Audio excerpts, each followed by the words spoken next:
त्या भगव्याला अधिक तेज आणण्याचं काम ज्यांनी केलं त्या सगळ्या नेत्यांना संपर्क 5 उद्धव ठाकरेंनी आव्हान केलं आणि आता रायगडला आलाय 2 दिवस किल्ला रायगड हे निष्ठावंतांचं आहे. उद्धव ठाकरे किल्ला रायगड हे छत्रपती शिवाजी महाराजांचा आहे. छत्रपती शिवाजी महाराजांच्या पदस्पर्शाने पावन झालेला किल्ला रायगड आहे. तुमच्यासारख्या बेईमानांचं काम या रायगडमध्ये नाही, त्या पवित्र भूमीमध्ये नाही एवढं सांगितलं. कसला मोदीवर टीका करता हो? मोदींच्या वरती टीका कशी करता? कुठे मोदी, कुठे तुम्ही? तुमच्या अवकाश काय, तुमची लायकी काय? तुम्हाला त्या मुख्यमंत्री पदाला खाली उतरावे लागलं. या कोकणासाठी 2.5 वर्ष मुख्यमंत्री होता ना हा उद्धव ठाकरे. हा ना हे म्हणते मी इतका खाली येणार. मग उद्धवजी मी तुम्हाला एक साधा प्रश्न विचारतोय.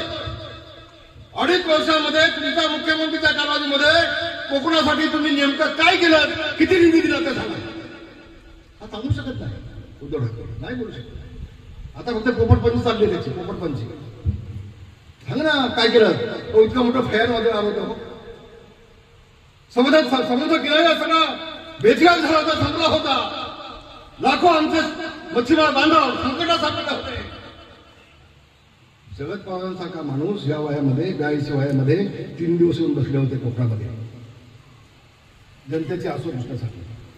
हा माणूस आला नाही. तसं ते आहे ना पिल्लू टुणूक टुणूक टुणूक चालतं ते, जसं काय त्याला वाटतं मीच पसरू उभा केला शिवसेना ते आलं होतं काय. त्यावेळेला या सबंध खेळ दापोली मतदारसंघातल्या मच्छीमारांच्या पाठीशी माझा योगेंद्र कदम ठामपणे उभा राहिला आणि लाखोंची मदत देण्याचं काम दादांनी केलं. मी जवळनं पाहिलं काम त्याचं, मी जवळनं काम केलं. आणि कसले आता कोकणामध्ये येत आहे निवडणुकीसाठी. मी अधिक बोलेन, हे शिवसेनेचा मिळव नाही मला याची जाणीव आहे. देश विदेशातील प्रत्येक घडामोडींचे लाईव्ह अपडेट मिळवण्यासाठी आता साम टीव्हीच्या सर्व सोशल मीडिया प्लॅटफॉर्मला लाईक, फॉलो आणि सबस्क्राईब करा.